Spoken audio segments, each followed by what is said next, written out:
Hey, how you doing, guys? Guten Tag for mein Deutschen Freunde. Konnichiwa Genki. How do you do, lads? And good day, mates. This is Matthew Zatva from Dreadnought here, and while we are all patiently waiting for the PS4 servers to come back up, I thought I'd take the opportunity to go over some basic tips you can use to improve your game. Now, I get asked by a lot of players what ship or module and officer briefing combos are the best. Or what exploits can people take advantage of to be the best player? Well, I hate to break it to you folks, but Dreadnought is actually a pretty balanced game when compared to others, and there are very few exploits when compared to other games, and all bugs and exploits eventually get fixed.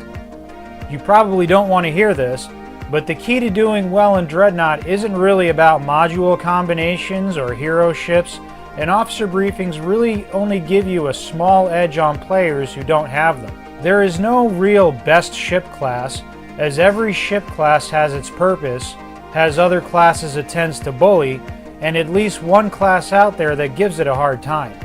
Hero ships are an easy way to spend money and get a decent ship in theory, but hero ships can't be modified, and I find their loadouts to be lackluster at best. That being said, I do plan to do a comprehensive overview on the 15 ship classes offered by the 3 megacorps in Dreadnought and go over the different meta strategies, module combinations, and officer briefings for all these classes. But right now I want to focus on 5 really helpful tips that will drastically improve your game and help you get in the zone so you can spend more time blowing stuff up and less time respawning. The Dreadnought in-game tutorial and YouTube tutorials don't really seem to touch on most of these points and don't do the basics any sort of justice. I posted a lot of replays of my Tier 3 ships dominating matches populated with mostly Tier 4s, and these are the reasons why. So okay, here we go. The 5 easy steps to make you a more lethal Dreadnought player. Step 1. Mind the minimap. This step is all about situational awareness and not getting what's called target fixation. English translation? Don't forget to keep an eye on your minimap and don't forget to look around, often. In this replay, I pick up 5 kills in a command ship in just about 2 minutes. This corvette looks AFK, but he or she was very active later on in the match. They were either talking on squad chat or goofing around or something, I don't know. But they obviously felt that they were safe in their spawn point surrounded by their entire team so early in the match. After I pick up this kill, I hit 2 artillery cruisers from behind while they fire at my team, who are at this point in the match still pretty far away. Notice how when one blows up right next to the other, no one does anything. Before the destroyer can get a beat on me, I quickly retreat. After I find a safe spot and those players respawn, I go back in again and clip the 2 artillery cruisers again and knock out the command ship. As you can see, we're in the 2 or 3 minute mark here and the enemy team is now very far behind on points. I wasn't cloaked, wasn't using any special module combo, and wasn't using any impressive officer briefing combos. In fact, most of my builds use a lot of the 101 briefings. At any point, if the corvette and 2 artillery players had noticed me, marked me as a target, started maneuvering or dodging or shooting, or calling me out on the mics, my little tirade would have been over in about 10 seconds and I would have been given a one-way trip to the respawn point. In a lot of my replays, you'll see me mark ships with a red arrow or even zoom in on them. These are instances I like to highlight in my replays because if I had not noticed these bad guys at the last minute, I would have been dead for sure. Corvettes and Oberon destroyers may seem OP at first, but the reality is they are very fragile and need a lot of maneuver and hiding to get into position to score their kills. Any good Vindictor or Brutus player will tell you that their success is based less on plasma rams and storm missiles and more on getting in the zone, the element of surprise, and sometimes just rolling the dice on whether the enemy team has noticed them on the minimap. Here's a couple of quick pointers to help you notice dorks like me trying to farm you from behind. Make a habit of glancing at your minimap every 20 to 30 seconds minimum.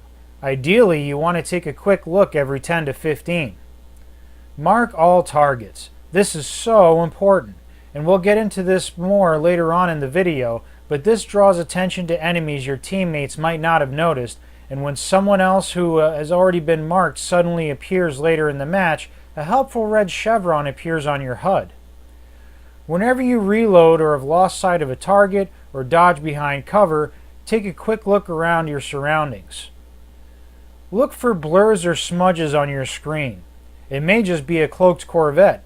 If you're not sure, shoot at it anyway, just to be sure. This is an important one for arty players.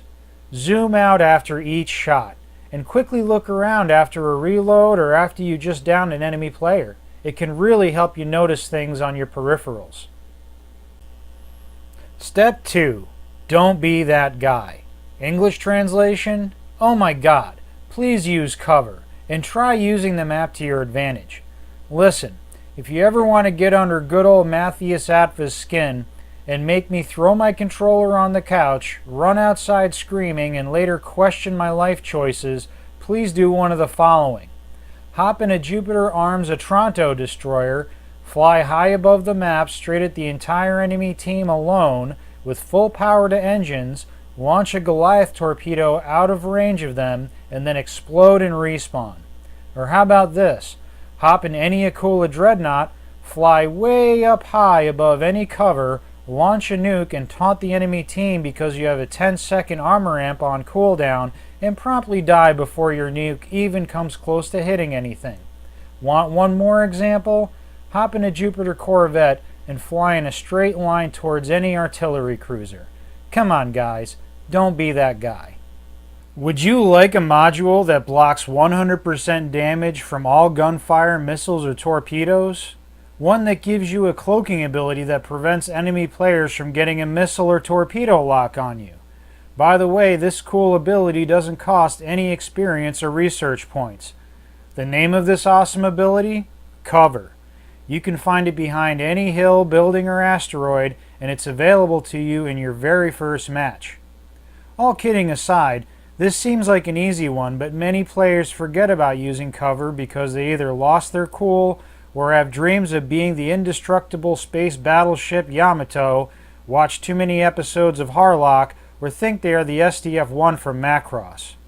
In addition to keeping you alive, letting your modules cool down, and giving you time to get your power back up, the map and cover can help you get the drop on the bad guys and let you be the hunter instead of the prey.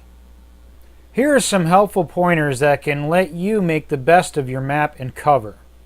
Remember that the ship's point of view is above and behind your vessel. This means that you can peek at your enemy without having to expose yourself to enemy fire. Try doing pop-up attacks, where you lower your ship behind cover for reloads and module cooldowns, and when firing at your target, elevate just enough so that your gun reticule just barely clears the cover in front of you. Using cover further away from you to absorb missiles and break line of sight is great, but remember that many missiles have an arcing trajectory. Dreadnought Vulture missiles in particular have a nasty habit of flying around objects to hit you. Hiding right next to cover can help eliminate arcing missiles and torpedoes. Remember that area of effect blasts like nukes can hit you through cover. If one is heading toward you, keep cover between you and it and try to get some distance away from that cover. When traveling the map or making a push, try to spot different points of cover and play connect the dots. Stay close to these cover points as you travel and try to avoid making straight lines towards the enemy in open space. Remember, since your camera is above and behind your ship, it's a little easier to spot players above you than it is below you, especially if you fly those ships that are notorious for blocking your view when looking down, like Oberon artillery, for example. On planetary maps like Red Sands or Kappa Base, try to stay in the lower third of the map. On maps like Rings and Ixion, try to stay very low in open areas or just above terrain in higher areas. And one last helpful point, when making a push or trying to outflank your enemy, try to have an exit strategy. Pay attention to cover so if you have to make a retreat, you can do so without being fired upon. Tip number 3, control the power. This one is all about mastering your power management. This tip should arguably be at the top of the list if it weren't for the fact that power eventually hits zero no matter how good you are. I can't tell you how much it breaks my heart to see players get gunned down from full health and die with a full power bar, having never even attempted to put power to shields or engines. And for the love of Battlestar Galactica and everything that is pew-pew, please stop putting power to guns for the entire match. When we all did the Dreadnought tutorial in Sinley Bay, we got a very brief overview of how to put power to engines, weapons, and shields, but very little explanation on how putting power to subsystems actually affects your ship and gameplay. Let's take a quick look at what power actually does for your ship. So, first we have power to weapons. Power to weapons will continuously drain your power about 1 a second whether or not you actually shoot at anything. Every time you fire your guns with power to weapons, your power bar will decrease a certain amount per shot fired on top of the normal power drain, depending on the potential damage of that shot. This means that most main guns will drain your power bar about 5 to 10 power per shot, where guns that do much more damage, like flak for example, will drain your power bar 20 to 25 power per shot. That is quite a power investment, and power to weapons only increases the damage of your guns by 30%. If this strikes you as inefficient, you are correct. Power to weapons is only meant as a last-ditch measure to add damage spike and finish off a player. Power to weapons becomes much more efficient with the officer briefing module amper, hint hint, but that's a discussion for another video. Second, we have power to engines. Power to engines is by far the most efficient use of your power, especially if you're a Corvette. Power to engines decreases your power bar about 2 per second and doubles the speed of your ship. That's it, clean and simple and extremely useful. If you're a fan of my replays, you'll probably notice that I put energy to engines more than any other subsystem. Power to engines truly comes into its own with the officer briefing navigation expert, hint hint, but again, that's a discussion for another video. Lastly, we have power to shields. Remember this advice from Matthias. When in doubt, power to shields.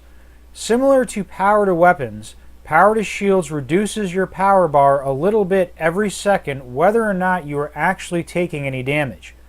When you take damage with power to shields, a portion of that damage is absorbed by your shields and a portion bleeds through to your hull depending on your ship class. Corvette shields absorb 100% damage and are the best shields at blocking damage but the least efficient. Tacticals, destroyers, and artillery are average, absorbing 75 to 80% damage with decent efficiency. Dreadnought shields only absorb 60% of the incoming damage, but are most efficient as they don't drain your power bar as fast, and Dreadnoughts have a lot of hull to chew through where other ships do not. I don't have access to the game code, but from my experience and experiments, it seems that your power bar will lose 1 point of power for every 300 points of damage absorbed. The trick to efficient shield usage is to turn on your shields only a moment before taking damage and trying to limit the time your shields are activated when you're not taking damage. That being said, remember Matthias's advice. When in doubt, power to shields. Here are some good pointers on how to get better at power management. If you are taken by surprise, scrambled, being attacked from multiple directions, or just suspect someone is lurking and about to ambush you, remember this advice. Power to shields. Make it your go-to knee-jerk reaction. Remember, the most efficient way to use your shields is to not get hit. Try using cover or power to engines to avoid attacks. Unless you're in a desperate situation, try your best not to let your power bar fall below 50%. This way you always have an emergency power supply for shields. This is one of the most helpful pieces of advice for playing Dreadnought. A player that can use power to engines to get from cover to cover and still keep 50% power in their bar is a truly dangerous opponent. Use power to engines when flying through space and stop behind cover for a few seconds to regain power. Only use power to weapons to focus down a player with other teammates that's particularly troublesome, or to finish off an opponent when they are at 25% hull or less. Don't use power to weapons on a ship using a defensive bonus such as armor amplifier or armor lockdown. You can see which ships are using these abilities by looking for a small green shield under their health bar.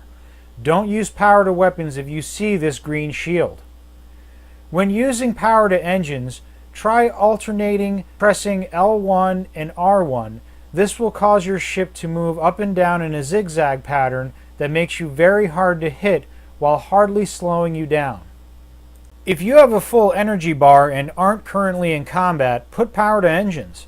This will help you get into position faster and might increase your score if you use the most power on your team or in the match. Just try not to let your power go below 50%. If you have full health and no power, and you are thinking of attacking a ship with half health and full power bar set to shields, avoid the fight. Find cover and regain energy. Unless you have a trick up your sleeve, you're probably going to lose the fight. Unless you have a very close combat build, try to stay at least 2,000 meters away from destroyers, as the Drain Pulse meta is strong right now. And, of course, when in doubt, power to shields. Tip number 4. Be a team player. As someone who plays solo and also teams up with my friends, and sometimes my rivals, squadding up with other players is one of the easiest and most effective ways to win games, rake in the experience, and make playing Dreadnought a whole lot more enjoyable. This is often the difference between patting yourself on the back for breaking even against seemingly impossible odds and totally raffle stomping the enemy. Some of the best players in the game not only do so well because they are often squatted up with other excellent players, but also because they learn advanced tactics and get to try new things and experiment when someone's got their back.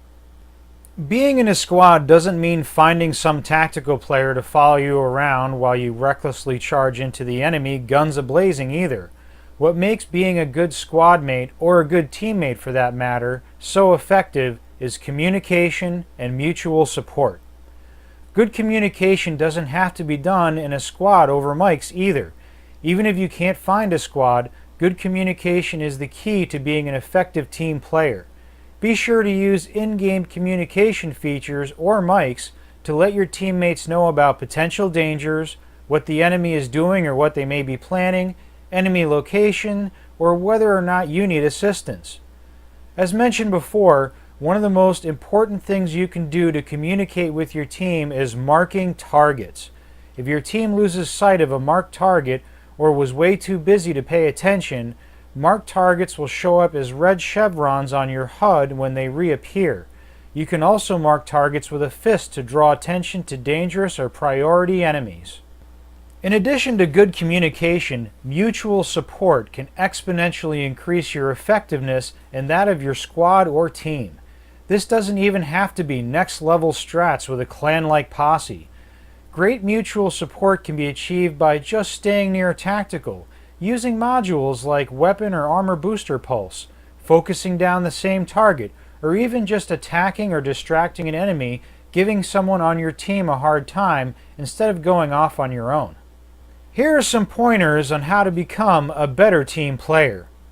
Unless you're experienced and your ship is loaded out for stealth ambush, stay near your team. Not only will this promote mutual support, but enemies tend to gang up on lone ships. Focus fire on ships your teammates are shooting at. It's not always about getting the kill, but chances are you'll get a captain kill or assist out of it anyway. This also increases the chance of getting point bonuses like Savior or Avenger, which can really add up. Consider using modules that boost other players. Most of these modules boost you anyway and are an effective way of getting huge point bonuses like Caretaker or Concentrator, which give you hundreds of points. Consider taking debuff modules like Disruptor or Drain and use them on targets your team is shooting at. This is not only helpful to teammates and devastating to enemies, but can also score you hundreds of extra points with the Saboteur bonus. Use mics where possible. Mics are one of the most effective ways to bring a team or squad together and exponentially improves player reaction time and team cohesion. Just don't be toxic or bossy, okay?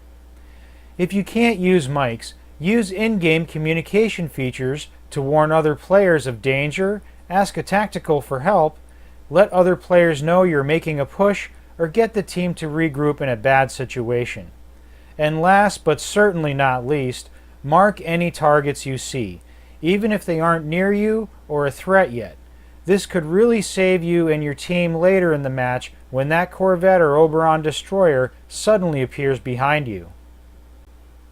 And finally, tip number 5, knowledge is power. Dreadnought can be considered a fairly complicated game. There are 15 ship classes from the 3 different companies, and each class has between 2 to 5 ships.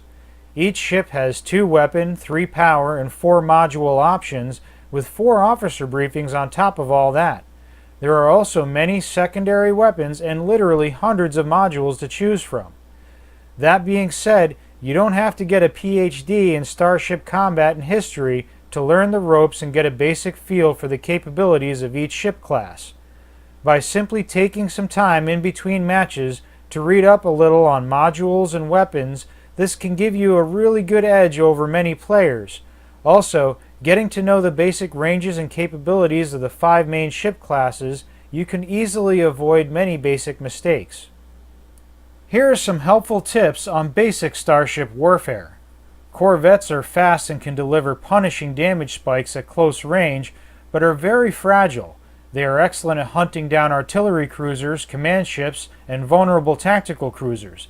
They can even be effective against dreadnoughts in the right circumstances.